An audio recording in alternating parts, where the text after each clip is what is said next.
Hey everyone, welcome to Judging for the Win. I'm Dave, and this is my daily ruling. Today's question was suggested by a viewer. Thanks to My Hair is Messy for this one.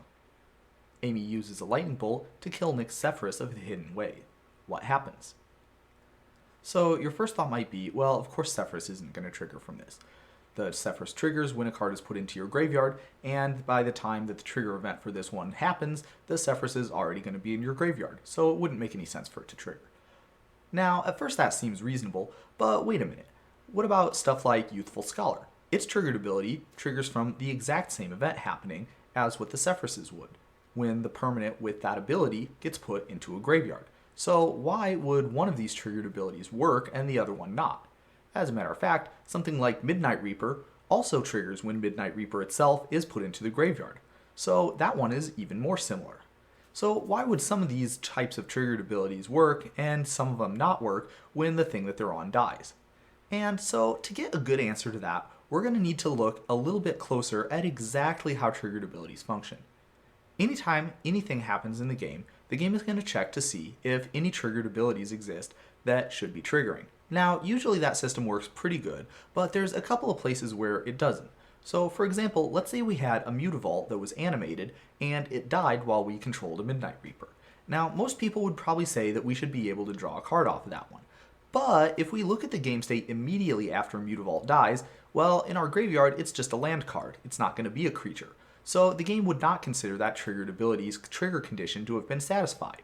This is the reason why the game has special handling for certain types of triggered abilities, and Leaves the Battlefield triggered abilities are one of them.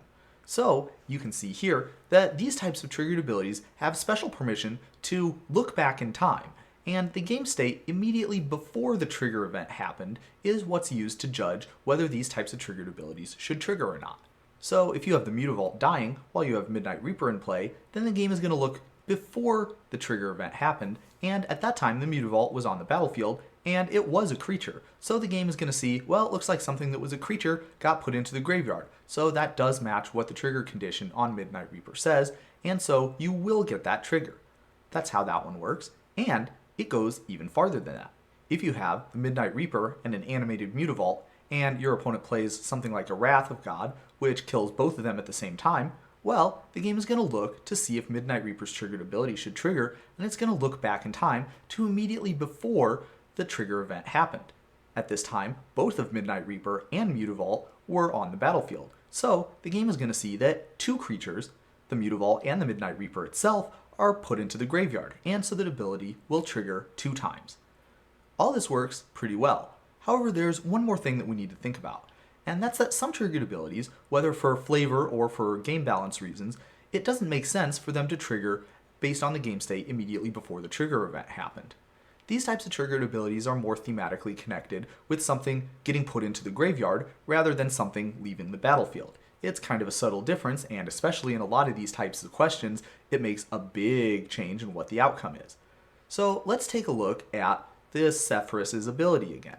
You can see that it's templated slightly different from the Midnight Reaper, in that it says whenever something's put into the graveyard from anywhere.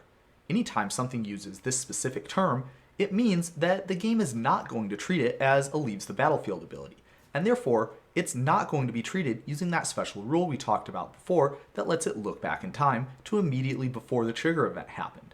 As a result, with stuff like Sefris's triggered ability and anything else that uses those 2 magic words, you're not going to be able to look back in time. So let's take a look at how Sefris would look at an animated Mutavault being put into your graveyard. You can see that immediately after the trigger event happens, the Mutavault is not going to be a creature, just like we talked about.